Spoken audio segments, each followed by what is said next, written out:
with our next topic. ठीक है, I am on page number 279.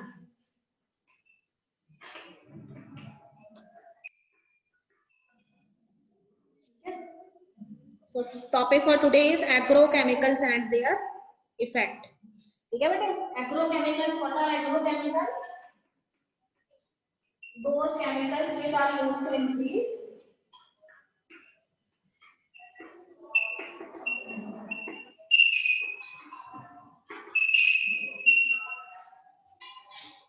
yield in agriculture. ठीक है, simply अगर हम define करें what are agrochemicals, those chemicals which are used to increase yield in agriculture. कौन से हो सकते हैं? These may be pesticides.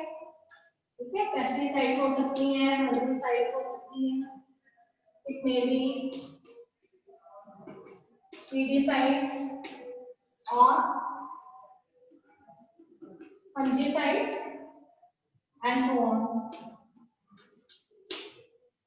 Okay बेटे, तो बेनिफिट्स तो एग्रोकेमिकल्स के बहुत है, ठीक है, it increase the crop yield, but there are certain problems that are related with the use of these agrochemicals. What are these problems that we are going to discuss? Number 1, कहते हैं कि these agrochemicals they later involved in the process of biomagnification. Okay, what is biomagnification? अभी आपको बताया था कि these pesticides or insecticides, ठीक है, due to rainfall when they enter into the water bodies, so as they are the nutrients, they increases the enormous growth of plant species in those water bodies, and this enormous plant species, ठीक है, जिनकी बहुत ज्यादा growth होती है, वो क्या करती है, ऑक्सीजन जो है उसको डिप्लीट कर देती है, and as a result the particular water body of the lake become a dead lake and the mortality rate of the aquatic animals goes on increasing. तो कहते हैं कि though the use of these agrochemicals they increases, they enhances the production of crop or yield, ठीक है, we have also done a green revolution, but one problem is associated here that they later involved in the process of biomagnification as these nutrients, ठीक है, they become the component of the food chain, ये food chain का भी component बन जाते हैं, और side को कहते हैं कि इनका जो है मेटाबॉलिक रिएक्शन जो है उनके अंदर ब्रेकडाउन नहीं होता है, तो बायोमैग्निफिकेशन एंड प्रोपिफिकेशन जो उसके अंदर इन्वॉल्व रहते हैं, मेटाबॉलिक रिएक्शंस जो है उनके अंदर इनका ब्रेकडाउन ना होने की वजह से their amount it rises in the highest trophic level. तो दो प्रॉब्लम्स जो है यहाँ पे डिस्कस की है, यहाँ पे प्रोपिफिकेशन एंड बायोमैग्निफिकेशन। यूट्रॉपिफिकेशन अभी मैंने आपको बताया, बायोमैग्निफिकेशन में आप याद रखेंगे कि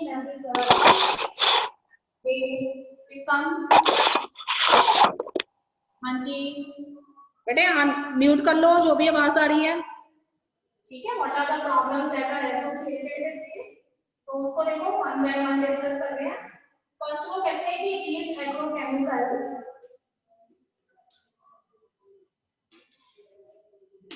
ये जो एग्रोकेमिकल्स होंगे they also destroy non target organisms present in food, ठीक है, ये हमने माइक्रो ऑर्गेनिज्म वाले चैप्टर में पढ़ा है।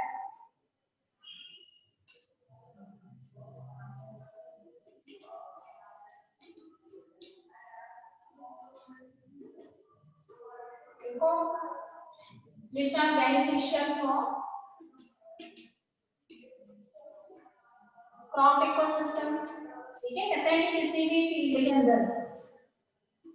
फील्ड के अंदर जो है पेस्टिसाइड्स जो है हम स्प्रे इसलिए करते हैं बिकॉज उससे हम क्या करना चाहते हैं, सर्टेन वीड्स या सर्टेन इंसेक्ट्स जो है उनकी ग्रोथ को रोकना चाहते हैं, पर जब वो कहते हैं कि इनको स्प्रे किया जाता है तो उससे सिर्फ जो टारगेट ऑर्गन्स हैं, ठीक है, वही किल नहीं होते हैं, नॉन टारगेट ऑर्गन्स जो है उनकी भी यहाँ पे अननेसेसरी किलिंग हो जाती है, and because of the unnecessary killing of this non target organisms क्या होगा, इम्बैलेंस क्रिएट हो जाएगा फील्ड के अंदर, इकोलॉजिकल इम्बैलेंस क्रिएट हो जाएगा, ठीक है। कुछ ऐसे वो कहते हैं कि माइक्रो ऑर्गेनिजम्स हो सकते हैं जो कि फील्ड के अंदर कुछ क्या करते हैं, इंपॉर्टेंट रोल प्ले करते हैं, तो वो माइक्रो ऑर्गेनिजम्स जो है चाहे वो नाइट्रोजन फिक्स कर रहे हैं, और कोई दूसरे न्यूट्रिएंट्स जो है प्लांट के लिए फिक्स कर रहे हैं, उनकी अननेसेसरी किलिंग हो जाती है, तो बैलेंस जो है वो गड़बड़ा जाता है यहाँ पे।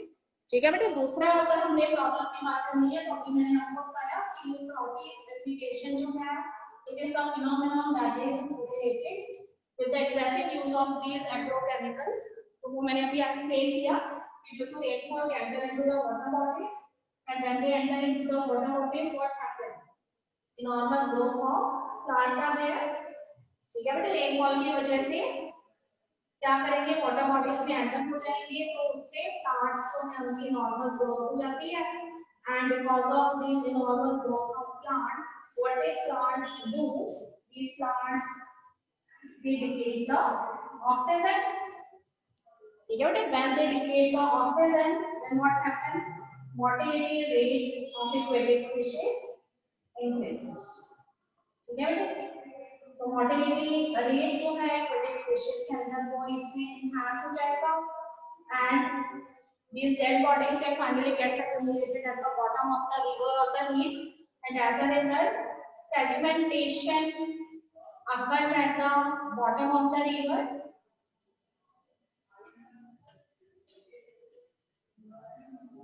और उसकी वजह से that particular river or lake it becomes the dead lake। ठीक है बेटे। इस तरीके से वो कहते हैं कि वो रिवर या लेक जो है वो क्या बन जाती है, डेड लेक बन जाती है। Another thing is when they are involved in the process of biomagnification, what happens?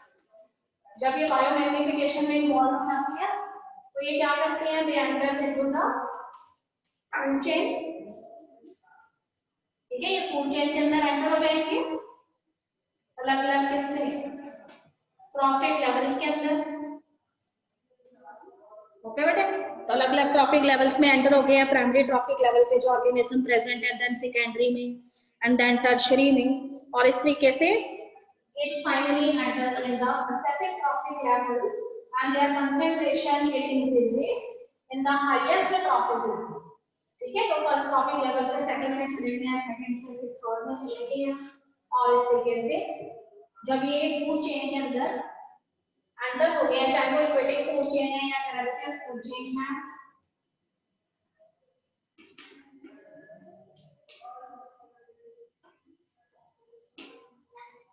ठीक है बेटे।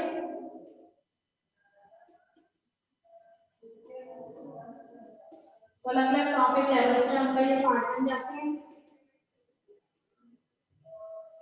और उसके बाद देयर अमाउंट इट इंक्रीजेस है।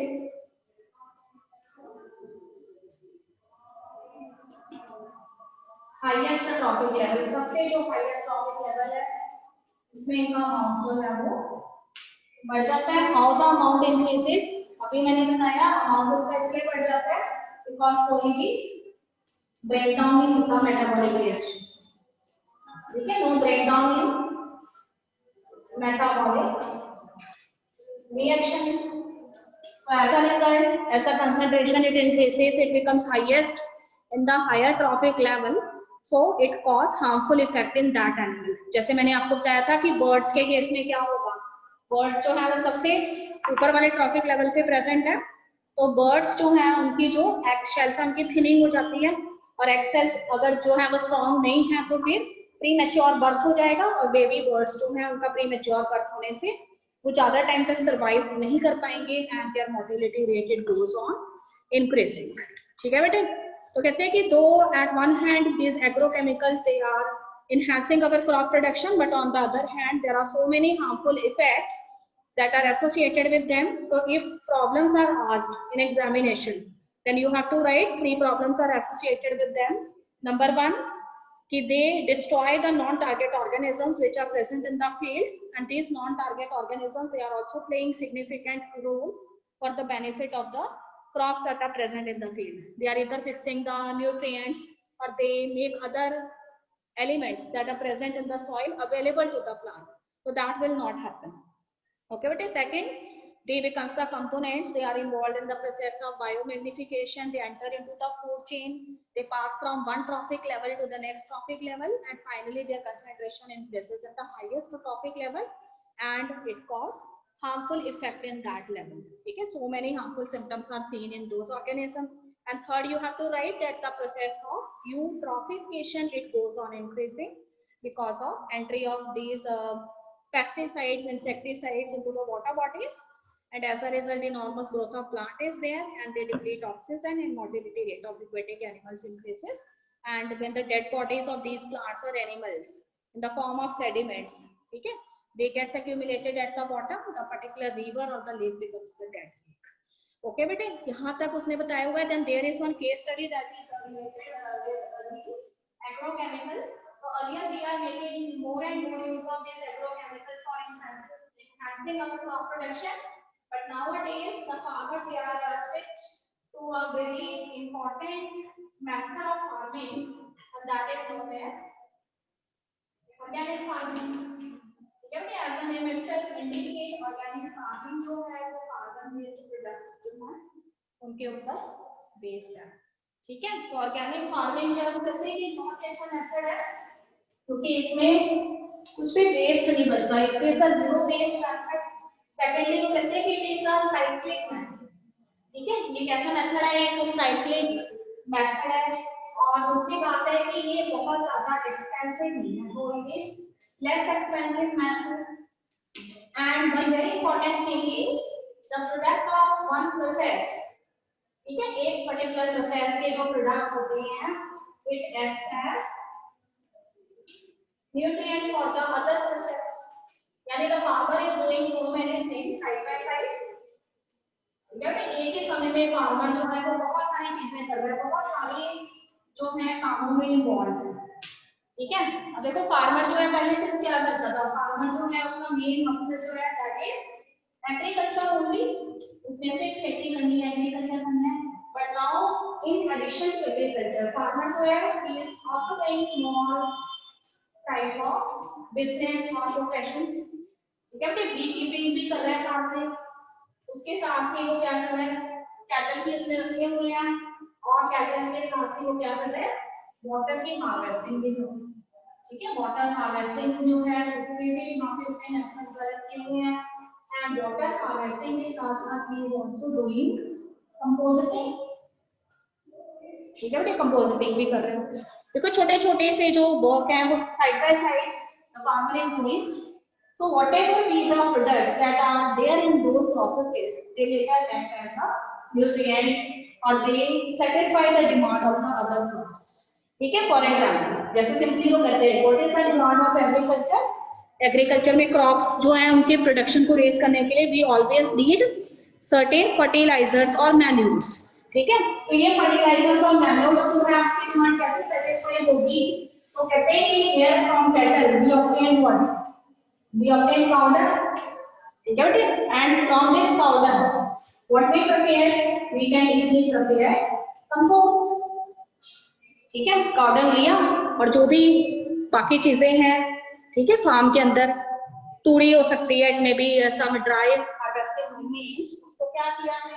पाउडर के साथ मिक्स किया, मिक्स करके क्या बना लिया? कंपोस्ट बना लिया, और उसको लेकर ऑन मैन्योर की फॉर्म में यूज कर लिया.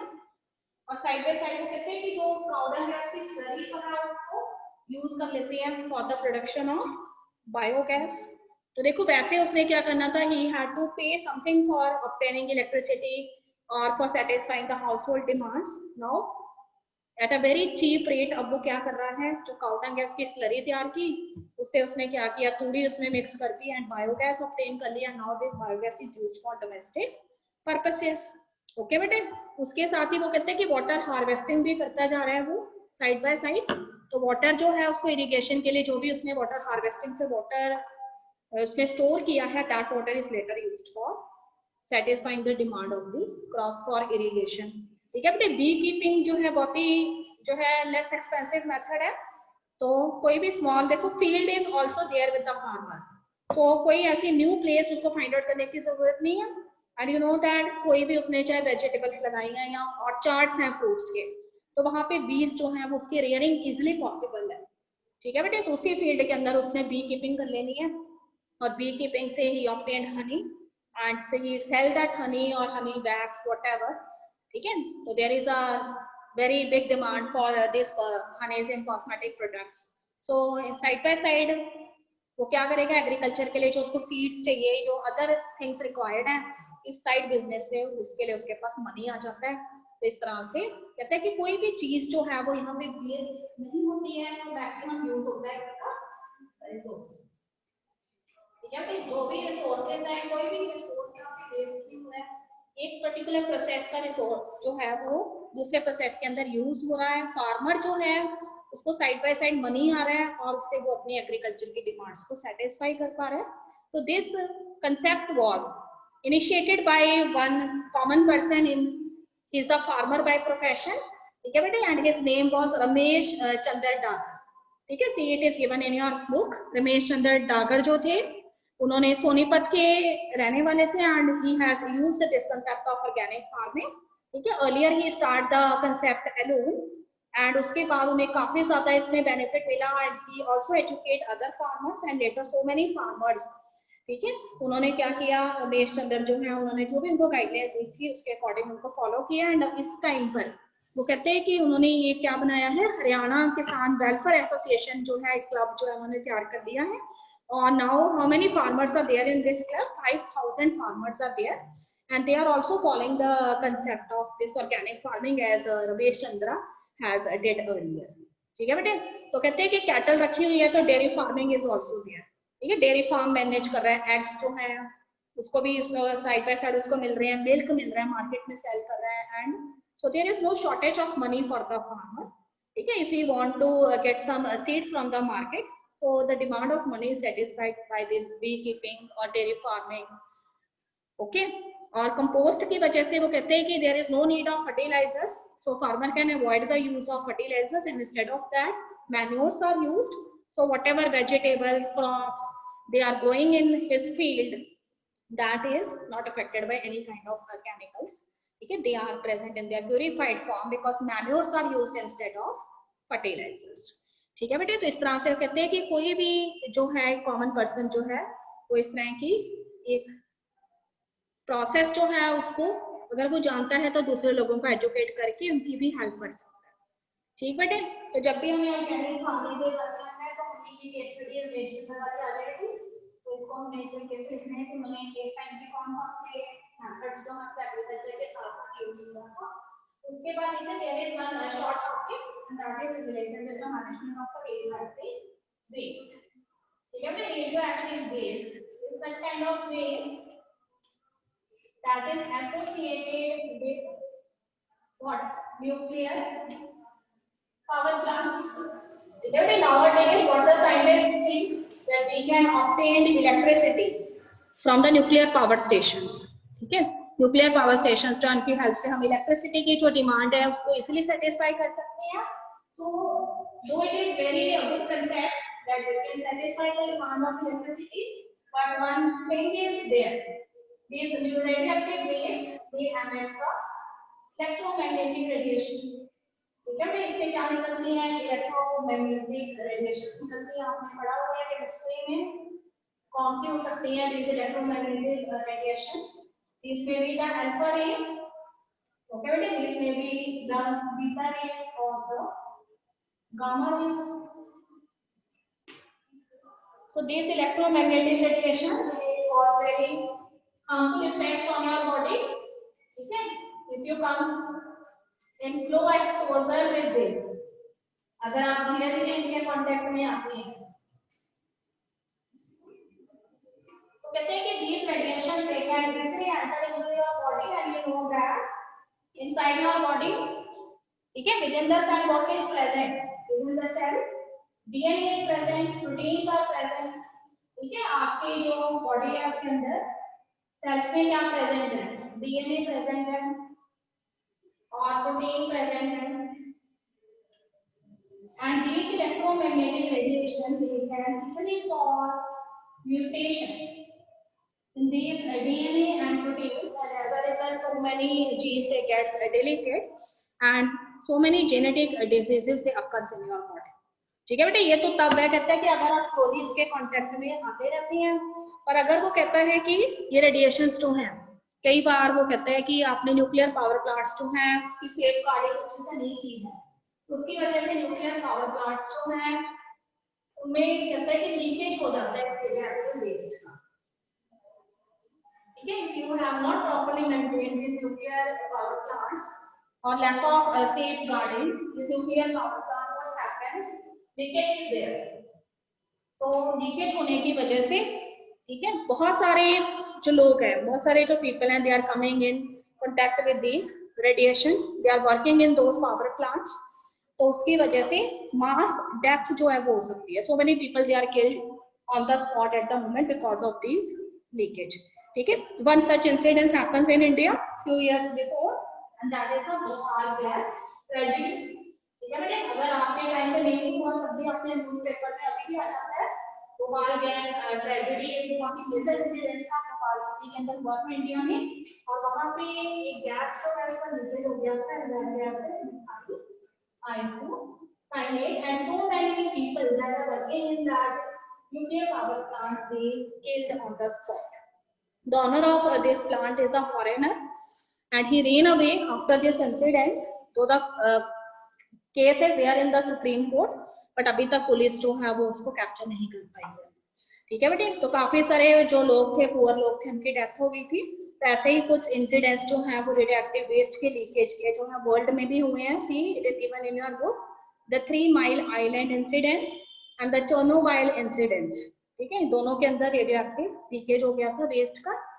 तो उसके अलावा कहते हैं कि due to this radioactive radiation, ठीक है, the cases of skin cancer, you know that skin cancer स्टैगोरेशन की वजह से हो सकता है, डिजीज की लीक होने की वजह से हो सकता है।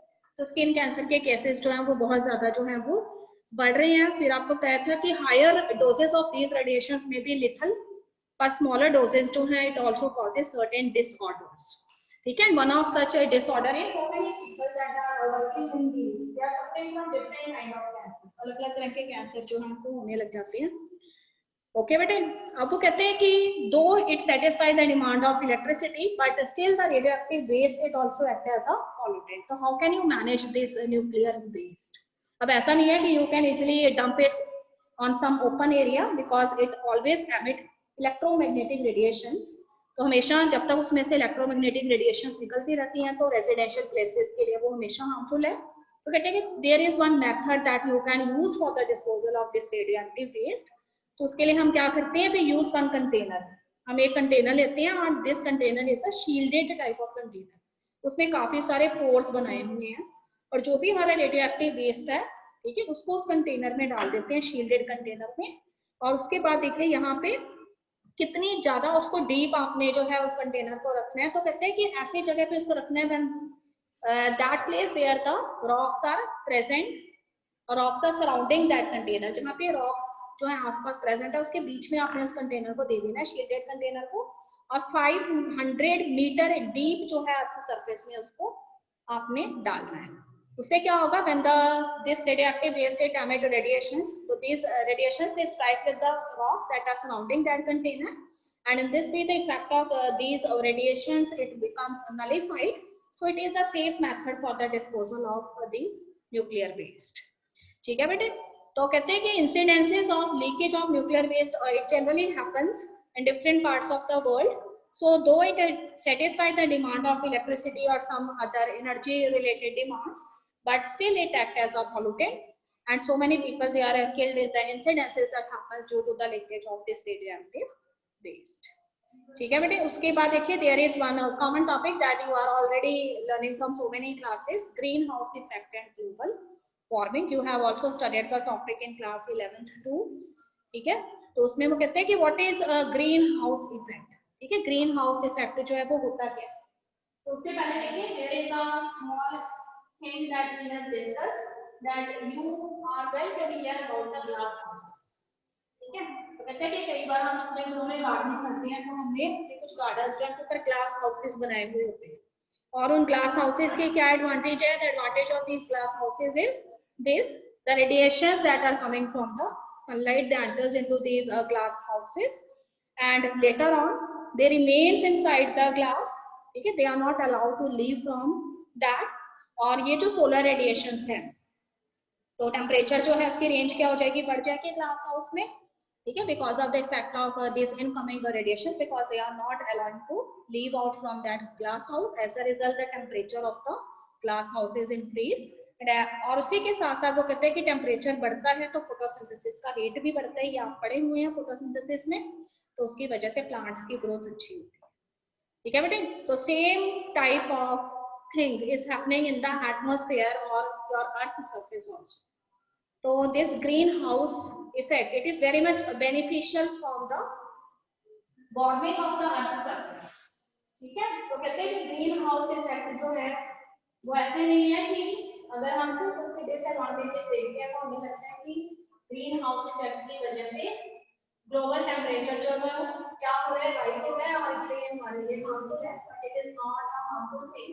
तो natural greenhouse effect is the phenomenon that is related with the rise in the temperature of the earth's surface with average. ठीक है, तो due to greenhouse effect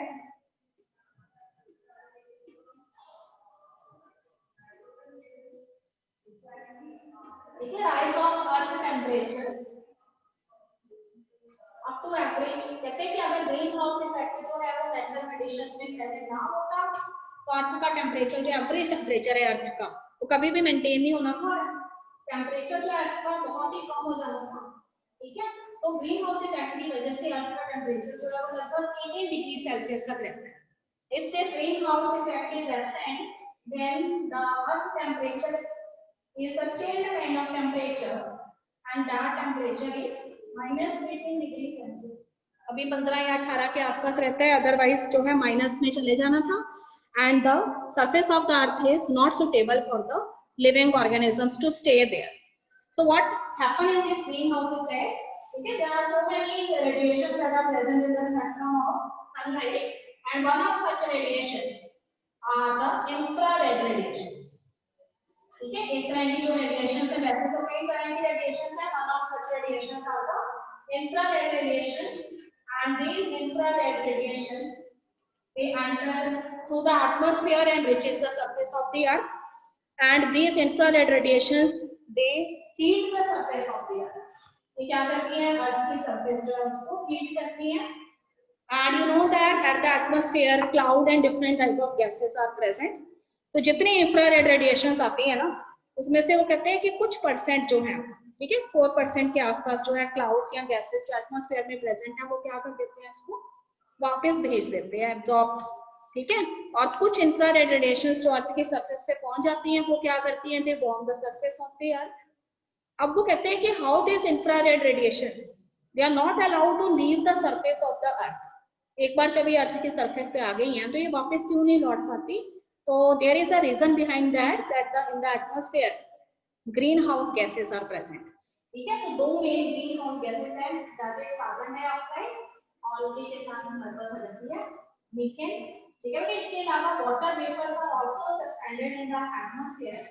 So these carbon dioxide, methane along with the water vapors, they absorb the infrared radiations, they do not allow them to go outside from the atmosphere or the surface of the earth, and as a result what happen, ठीक है, ये infrared radiations जो है वो अर्थ की surface पे ही बनी रहती हैं। And when the sun sets, जब सनसेट हो जाता है तो नाइट के समय भी वो कहते हैं कि टेम्परेचर मेंटेन रहता है, एक एवरेज टेम्परेचर अर्थ के बना रहता है। ऐसा नहीं है कि रात के समय बहुत ही ठंड हो जाएगी and people cannot survive on the surface of earth। So how this average temperature maintain, these infrared radiations that is absorbed by these gases, they at the night time they radiate from the surface of the earth। ठीक है, तो ये radiations जो है उस समय radiate होने लग जाती हैं और वार्म रखती हैं अर्थ के सरफेस को। तो इस तरह से क्या होता है, हमेशा एवरेज टेम्परेचर अर्थ के सरफेस पे मेंटेन रहता है। ठीक है बेटे, now how this greenhouse effect becomes a problem nowadays. अब क्या था, there is a balance in the evolution of the carbon dioxide and the evolution of the oxygen, because there are so many plants that are present earlier on the surface of the earth। पहले क्या था, काफी सारे plants थे और उसकी वजह से एक बैलेंस था CO2 और ऑक्सीजन के बीच में। but nowadays people are doing deforestation, they are removing the trees, they are cutting the trees at a very larger rate। now what happened, there is an imbalance in the concentration of oxygen as well as CO2। ठीक है, oxygen और CO2 जो है उसमें क्या हो गया है, imbalance. and as a result what happens, the oxygen concentration it decreases, oxygen की concentration जो है it keeps on decreasing, whereas CO2 concentration जो है it keeps on increases. Okay बेटा, so CO2 is the greenhouse gas. ठीक है, along with this we are also making use of fossil fuels. ठीक है, we are using fossil fuels to satisfy the energy demands of our population. The use of these fossil fuels they emit a gas, ठीक है, pollutant, and that is CH4, methane जिसे हम कहते हैं. तो कहते हैं कि दोनों गैसेस जो हैं, ठीक है, the concentration of CO2 it is increases by deforestation or by cutting of trees. On the other hand, we are making use of fossil fuels, and CH4 that is methane gas is an important component of that fossil fuel. And as a result, both the greenhouse gases, carbon dioxide as well as methane, it increase in the atmosphere. और कहते हैं कि इसकी वजह से क्या हो रहा है, ग्रीन हाउस गैसेस जो है उसकी कंसंट्रेशन एटमॉस्फेयर में बढ़ रही है. ठीक है, the amount of greenhouse gases it increases in atmosphere.